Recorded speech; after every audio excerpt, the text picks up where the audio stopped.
এক গ্রামে শ্যাম নামের এক খুব গরিব মানুষ বাস করত। তার স্ত্রী সীতা এবং ছোট ছেলে হর্ষকে নিয়ে ছিল তার সংসার। দারিদ্র্যের কারণে শ্যাম তার পরিবারে ঠিকমতো দেখাশোনা করতে পারছিল না।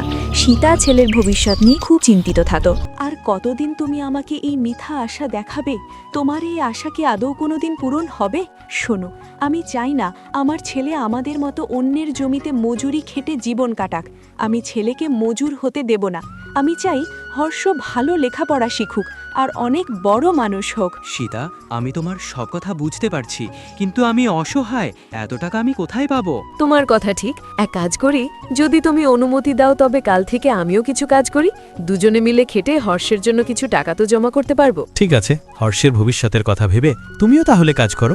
স্বামী স্ত্রী দুজনেই দিন রাত জমিতে কঠোর পরিশ্রম করতে লাগলো, কিন্তু তবু হর্ষের ভালো শিক্ষার জন্য পর্যাপ্ত টাকা জমল না।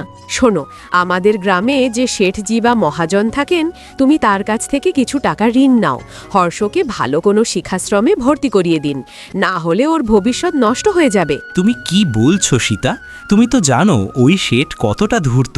ওর থেকে যে ঋণ নেয় সে আর শোধ করতে পারে না। ছেলের ভবিষ্যতের প্রশ্ন তখন তুমি ঋণ নাও, পরেটা পরে দেখা যাবে। শেঠজি, আমার ছেলের পড়াশোনার জন্য কিছু টাকার খুব প্রয়োজন।